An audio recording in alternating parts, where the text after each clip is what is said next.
my channel. Anyway, in this video, I'm asking whether Western unity on the Ukraine issue is fragmenting. Now, this is what Vladimir Putin was hoping would come to pass, and lo, it appears to have transpired. I mean, not totally, but we're seeing the first cracks. You know, Italy about a week ago proffering a peace proposal, which Sergei Lavrov, Putin's foreign minister, poo-poo, dismissed, claiming not to even have read the substance of it, just seen it in the media.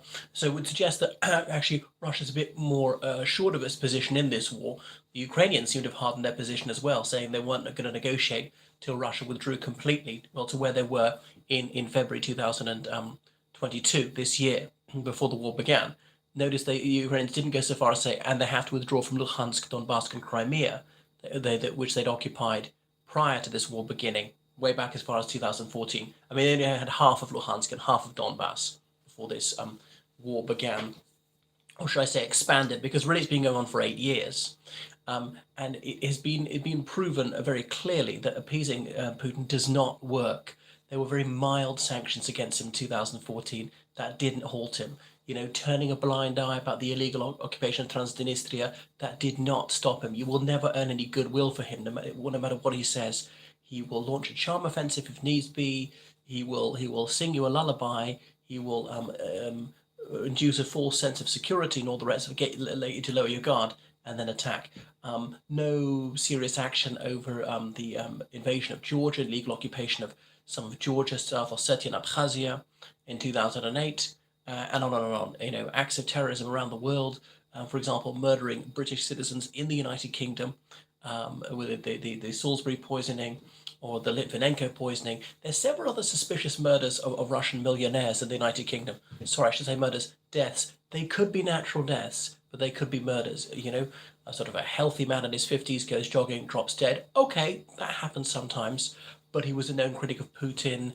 It's thought that the Russian Secret Service was surveilling him there, and there were various other incidents like that. So the European Union has tried to come up with an oil embargo, refusing to purchase Russian oil to phase it out by the end of this year. There's just no talk of phasing out Russian gas anytime soon. That's going to take several years. Remember, the 27 European Union member states, and you need unanimity for sanctions. So this is a tricky thing, and the European Union there has some difficulties. The fly in the ointment partly is Hungary, Orban Viktor. Then again, the Soviet Union doesn't exist. Marxist-Leninism is gone. Yes, I was saying partly because Viktor Orban likes to plough his own furrow and just be a bit truculent, but they're heavily reliant on Russian oil and gas. The Druzhba, the ironically named friendship pipeline, passes through Hungary. They feel they cannot do without that oil. So the European Union was saying, well, could we perhaps have an exemption? Hungary doesn't have to for some time, and the Hungarians are demanding 830 million euros to help them connect to a new pipeline from Croatia and things like that. You know, Slovakia and the Czech Republic, they also received oil via the Druzhba pipeline. So others will say, well, if Hungary gets an exemption, what about us? You know, with special derogation from Bulgaria is being discussed. So it's all getting rather tricky. So 65% of Hungarian oil comes from the Druzhba pipeline. There's an idea that maybe they would ban people from receiving oil from oil tankers from Russia, but the pipeline will still be allowed. So President Zelensky of Ukraine has pleaded with the European Union to kill Russian exports, just to wreck their economy, because the damage to the Russian economy is only just beginning to be felt.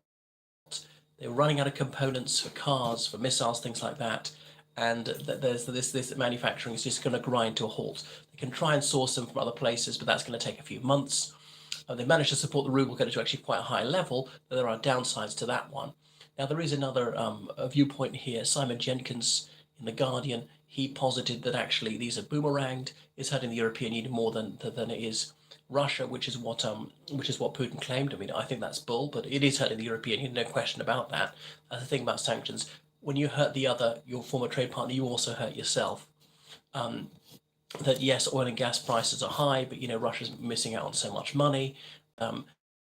If you stop the oil and gas purchases altogether from the European Union, that would be like about another 20% of the Russian economy. If also all NATO countries stop it, it would crush the economy even more. I mean, I don't think it would end the war necessarily, make it a lot more expensive. It might end the war because such hardship, such mass protests that they have to change their tune and withdraw, things like that. Um, and the way to end it is really just to make it more painful for Russia, that the cost is just so high that Putin concludes that it's not worth it. Certainly not worth trying to take over the whole of Ukraine.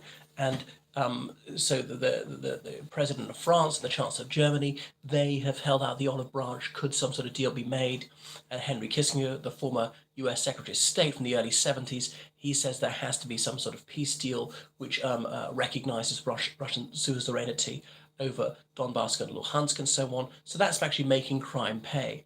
And I'm very disappointed that the United States says they won't send those multiple launch rocket systems to Ukraine.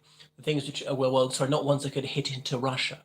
But what do you mean hit into Russia? If you're 1 kilometer from the Russian border, anything would fire into Russia. What range is too far? 50-kilometer ones, 100-kilometer ones, 1,000-kilometer ones? I don't know. But I don't see why I should hold back. I would give them everything except for weapons of mass destruction. That really would defeat Russia. And so Russia's going to go nuclear. Really? Would Russia come out of that war better than they're in a better situation they're in now? No, definitely not. Even Putin's not that crazy.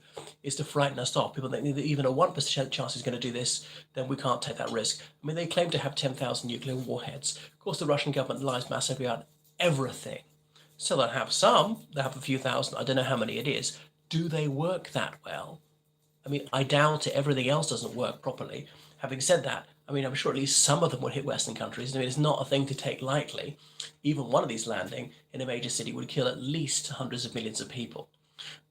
But Anyway, and even the Russian ambassador, I think it's to the United Kingdom, recently says that Russia's not going to launch tactical nuclear strikes in Ukraine. Now, I know we can't trust them as far as we can punch them, but why would they specifically deny that? Because that's the kind of thing they like to scare people, scare them into surrender. Ukrainians, you better put your hands up, otherwise we'll use tactical nukes and kill hundreds of thousands of civilians and soldiers. I mean, they've already killed several thousand Ukrainian soldiers, several thousand Ukrainian civilians, and so on. Yes, that would be worse, but I don't think it'd be a difference of principle, because I know there are always collateral deaths. There are always people who are accidentally killed by soldiers. And okay, there are a few psychopaths in every army, but I'm so sorry to say the Russian army has got an egregiously gruesome reputation, and it's richly deserved, for carrying out many, many large-scale massacres and no accountability, and virtually never prosecuting its own side for spoliations, rape, murders, and so on, which is not to suggest that most Russian soldiers are bad. I've known some of them who are very good and might despise this sort of stuff as much as I do. And not to say that the Ukrainian army has never done any of the same thing either, but I don't think it's done it on remotely the same scale, and there is some sort of accountability there. Well, thanks for watching. So, difficulty, Finland and Sweden, will they ever get in? Turkey saying he'll block them, Erdogan, the president of Turkey, then saying he's going to launch a military incursion in Syria, knowing that Western countries dare not castigate him for that, because they don't want to queer the pitch for getting him to change his mind on Finland and Sweden. Finland and Sweden might have to outlaw some Kurdish nationalist groups in their country. Why not Austria join NATO? Because it's an EU country, but it's not in NATO. There was a Second World War treaty, 1955 treaty, that they wouldn't join it. And I say, well, the Soviet Union's successor state, main one successor, Russia's broken all its treaties, so we're going to break it too. We're absolved in this treaty. I mean, there are other EU countries which are not in NATO. Republic of Ireland, we're not in it. Malta, Cyprus, but Cyprus can't because of Turkish occupation of North Cyprus. That's it. Thanks for watching. I mean, the bad news is that Western unity is fragmenting somewhat. It's not terrible. This is what Putin was banking on. He may yet get his way. Bye.